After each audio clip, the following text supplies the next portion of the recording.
Bonjour à tous et bienvenue sur Cubic. Alors dans cette vidéo, on va passer en revue les différences qu'il y a entre le OnePlus 3 et le OnePlus 2, les deux smartphones phares de la marque chinoise OnePlus. Alors le premier point, clairement, c'est le design. On a déjà le nouveau modèle, c'est clairement affiné. Il fait plus que 7,35 mm d'épaisseur versus 9,9. Il s'est également allégé, il fait 158 grammes versus 175 grammes, donc c'est quand même assez dans une poche, c'est assez considérable. Et surtout, on a changé de finition, on passe sur un dos, un châssis intégralement en aluminium de type unibody, donc d'un seul tenant, alors que sur l'ancien modèle, on avait un châssis qui était en structure plus plastique, avec un dos amovible comme ceci et un cerclage métallique. C'était quand même du costaud, mais c'était un peu moins prestigieux, on va dire, que le OnePlus 3. Sur celui-ci, donc il fallait sortir la SIM par l'intérieur, ici, par la trappe qui était à l'intérieur. Ici, maintenant, sur le OnePlus 3, on a une trappe Dual Nano SIM qui est accessible depuis l'extérieur. Donc OnePlus propose toujours des coques en option, sauf que cette fois-ci, c'est plus des étuis externes, enfin c'est des coques externes qui viennent se greffer sur l'appareil. Voilà, avec les imitations bois classiques, le pierre ponce et le carbone.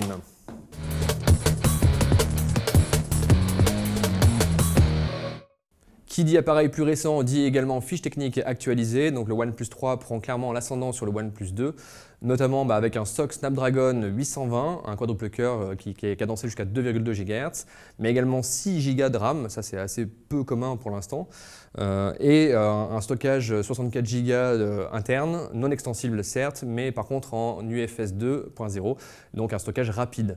Le moteur graphique a également profité de la petite mise à jour en passant sur de l'Adreno 530. Donc concrètement tout ça, ça veut dire quoi? Ça veut dire que l'appareil est beaucoup plus fluide encore, qu'on peut faire tourner du jeu vidéo type du Need for Speed Most Wanted sans la moindre saccade, sans le moindre ralentissement et surtout sans la moindre chauffe.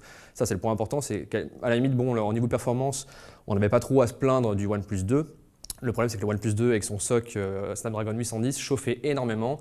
Et quand il chauffait, la puissance était sous-cadencée de manière à ne pas faire exploser le terminal, entre guillemets. Et, alors que là, on a vraiment la puissance vraiment sous le capot à fond. Et surtout, qui se maintient dans le temps et en fonction des usages. Donc ça, c'est vraiment un vrai plus.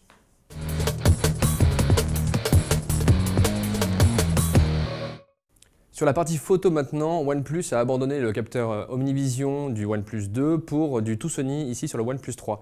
Alors on a un gain de résolution puisque le OnePlus 3 passe en 16 mégapixels au dorsal versus 13 sur le OnePlus 2 et en frontal sur du 8 mégapixels versus 5. Alors ce gain est bien palpable, il n'y a pas de souci.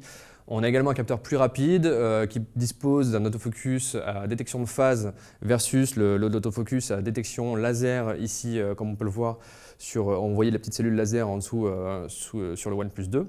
Donc autofocus qui est plus rapide et plus performant.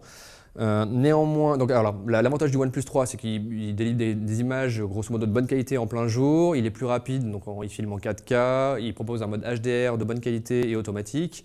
Ça, c'est plutôt bon. En revanche, quand on part sur un usage plus de nuit, la gestion des hautes sensibilités est moins fine, moins bonne pour l'instant. Et on a des fichiers RAW, fichiers bruts, un peu plus palichons. Donc bon, ça peut se corriger, a priori OnePlus pourra sûrement le corriger par voie de firmware ultérieurement, mais pour l'instant, on va dire qu'il y a du mieux et il y a aussi du moins bien. Mais c'est quand même un appareil photo qui, mine de rien, fonctionne plutôt bien.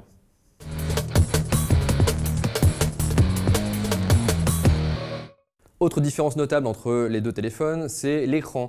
On avait sur la OnePlus 2 un écran LCD, de type LCD, alors que sur le OnePlus 3, on est sur de l'AMOLED. Alors la différence, normalement vous devez le voir à l'écran, on a une différence de saturation qui est assez conséquente, une différence de contraste aussi.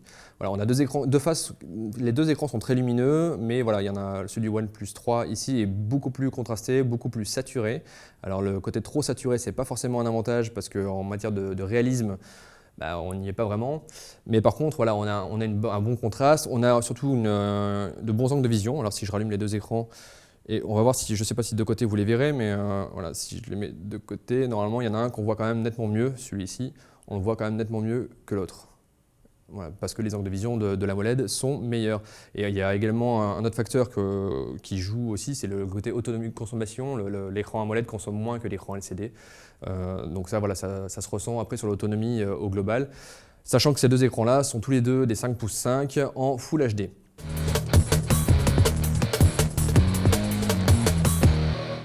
Il nous reste enfin à parler d'équipement. Alors entre ces deux smartphones, il y a beaucoup de choses qui ne changent pas, comme la connectique USB type C ici, ou l'absence de Bluetooth haptics, ou encore l'absence de port micro SD. En revanche, on a des nouveautés tout de même, à commencer par le retour du NFC sur le OnePlus 3. Ça manquait pas mal au OnePlus 2 et voilà, les amateurs de NFC seront contents de savoir que le NFC revient. On a également une autonomie qui a été préservée malgré des performances en hausse et malgré une batterie un peu plus faible. À ce sujet-là d'ailleurs, on a aussi gros changement, l'arrivée d'un chargeur dit Dash Charge, qui est en gros un chargeur rapide. Donc c'est contrairement à d'autres smartphones qui gèrent un peu en interne au niveau de leur SoC la recharge rapide, le Quick Charge notamment de Snapdragon. Ici c'est le chargeur qui gère tout et donc on arrive à recharger à peu près 60% de la batterie en une demi-heure. Et 60% de la batterie c'est à peu près l'équivalent d'une journée d'autonomie. Donc ça c'est vraiment très très bien. Et ça n'est pas compatible bien sûr sur l'ancien. Et bien sûr, voilà, on a aussi surtout un nouveau capteur biométrique. Et alors ça, c'est pour le coup, c'est une caractéristique que tous les smartphones récents ont, mais ça marche plus ou moins bien. Sur le OnePlus 2, c'était un petit peu lent, donc on va le voir ici, voilà, que ça a pas mal changé. Voilà, il est quand même nettement plus réactif, sachant que là, sur le OnePlus 2 a été amélioré récemment avec le passage à OxygenOS 3.0. Donc voilà, ça aurait été encore plus lent avant, mais on voit bien que le capteur biométrique est nettement plus réactif, nettement plus rapide sur le OnePlus 3. Voilà en gros l'ensemble, tout ce qu'on pouvait dire, toutes les différences qu'il y a à peu près entre ce OnePlus 3 et ce OnePlus 2, et globalement le OnePlus 3 est quand même meilleur. Allez, salut!